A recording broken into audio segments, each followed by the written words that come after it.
Conceive, believe, achieve. This is former UFC middleweight champion of the world, Michael Bisping. Paddy the Baddy here. You're listening to Combat Sports UK. And you're watching Combat Sports UK. Hello everyone, I'm John Gamebred Boguslavsky and I'm here alone today. As you can see, Taylor and Nathan decided to ditch me for this breakdown. Like I said, so I'll be breaking you down the UFC Fight Night Hermansson versus Pyfer. So this fight card will be happening at the Apex, and as some of you may know, the Super Bowl will be following the next day. As Dana White alluded to, it's a big weekend for Las Vegas. Going back to this fight card, this card should be a fun one, as every Apex card has the potential to be. No notable big names, but you should recognize some of them. Just going through the card real quick, we obviously have Hermansson versus Pyfer in the main event, with Pyfer trying to break into the middleweight rankings. In the co-main, we have two featherweight veterans in Dan Ige fighting Andre Fili. Should be a fun fight. As to the rest of the main card, we have Brad Tavares versus Gregory Robocop Rodriguez, Michael Johnson versus Darius Flowers, and to open up the main card is Rodolfo Vieira versus Armen Petrosyan. So in terms of the main event, Hermansson versus Pyfer, Jack Hermansson is coming off a loss to Delice in his last fight, and man, did he not look good in his last fight. Delice got his back, got the hooks in, and was blowing shots from on top, and Hermansson couldn't do anything, got pinned down, TKO finish for Delice. And with especially how Delice looked in his last fight last weekend against Imavov, the loss does not look better for Hermansson. The Joker is a very streaky fighter. It seems he cannot be able to get a solid winning streak going. His last 3 wins were against Chris Curtis, Edmund Shabazian, and we all know how much momentum Shabazian lost in his previous fights. Hermansson has a win over Gastelum in the first round submission by heel hook. His last loss one of his losses include against a former middleweight champ, Sean Strickland, as well as Marvin Vettori, who both of them are in the top 5 division. Realistically, I do not see how he can beat the surging Joe Pyfer. In terms of Joe Pyfer, this fight is definitely to spring him into the top 11 of the middleweight division, as Hermansson is ranked 11 and Pyfer is not ranked.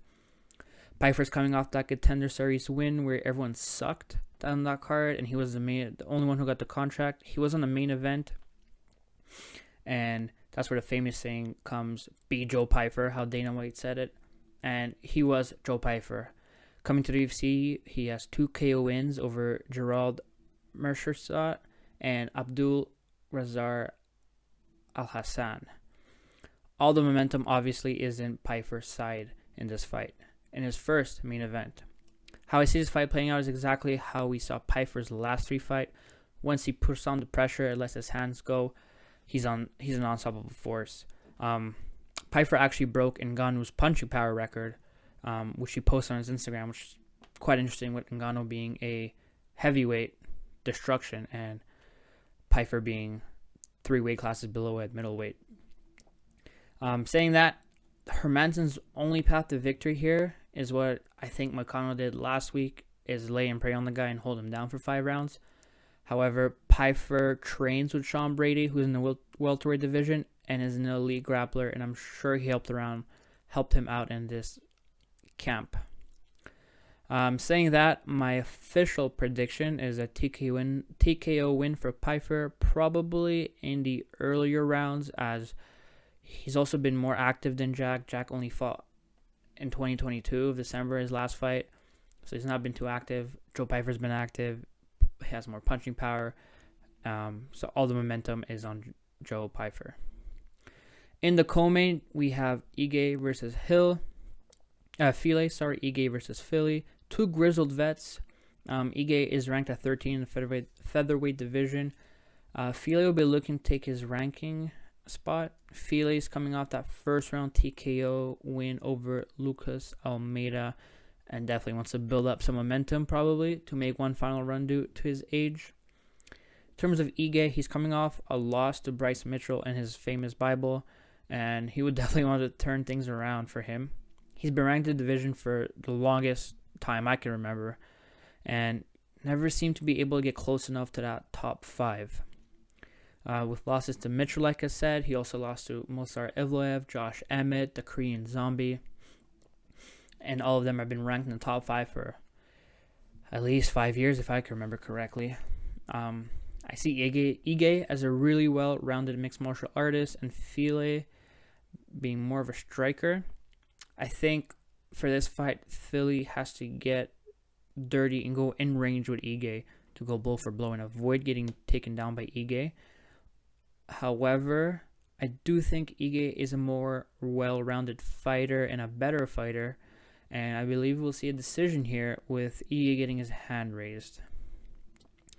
Quickly going through the rest of the card, Tavares versus Rodriguez should be a nice stand-up fight, as both these men hate going to the ground. RoboCop, if you recall, he had this nasty cut over his eyebrow that Dana posted on his story one time. It took a couple, I think an hour to stitch it back up, and Dana even said it was one of the worst cut he ever seen in the UFC, and that says a lot. There's a reason they call him RoboCop. Tavares is coming off a win versus Chris Weidman in his last fight after Weidman blew out. It was Weidman's first fight back since he blew out his leg versus Uriah Hall, and Tavares did a real nice job in that fight to target the leg and kept hitting those legs. Those leg kicks were brutal. So I believe you should keep the same tactic against Rodriguez and try to take away his legs from under him and then land on top. If he doesn't do that, I see a clear path for victory for Rodriguez by a comfortable decision, if not by KO, as he has good hands and some punching power. Before them will be Michael Johnson is back, and he's probably has the weirdest UFC lore. He has this funny sequence in his in his record where he has 4 of his 5 fights were losses. That one win came over Dustin Poirier by knockout, if you remember correctly. So it's pretty funny to see that. And probably also his most notable and famous win. It depends what kind of Michael Johnson we see this time, because see if he's willing to throw with Darius Flowers. Darius Flowers, if you don't know him, he actually never fought at lightweight. His last fight was against Jake Matthews, where he lost, which was at a welterweight, and he fought in the middleweight division in the LFA and on the Contender Series for Dana, where he won. If you remember, if you guys watched it, he picked up the guy and slammed him, and the guy broke or dislocated his shoulder, and that way Flowers got the TKO win over him and got the contract to be in the UFC. So it's interesting to see if Flowers can make the weight cut from middleweight, welterweight to lightweight. It's a big 15-pound jump, so it's no easy weight cut. Let's see how he does in lightweight division. My official prediction would be Flowers by TKO. I just think he might be too big for MJ if he has fought at middleweight and welterweight. I don't think Michael Johnson can even make welterweight. It seems like he just walks around 165, 68, 170. Opening the card is Rodolfo Vieira and Armen Petrosyan. Petrosyan is coming off back-to-back wins by decision, while Vieira is coming off a triangle win.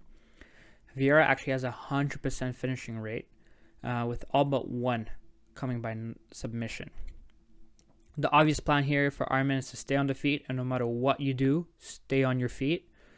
If you're a betting man, I would take Vieira by submission. On the prelims, some notable names. We have Trevor Giles. He's back. He's facing Carlos Paredes. Loma Lukbanum, the Thai fighter. We talked about her in our last podcast with the bread review. We see her as a potential matchup for Meatball Molly, as they're now both in the strawweight division. Devin Clark is back. He's looking to get back into their light heavyweight rankings. He was briefly in the top 14. He was in the 14 or 15 ranked. A couple losses set him back. Max Payne Griffin, always fun to watch in the welterweight division.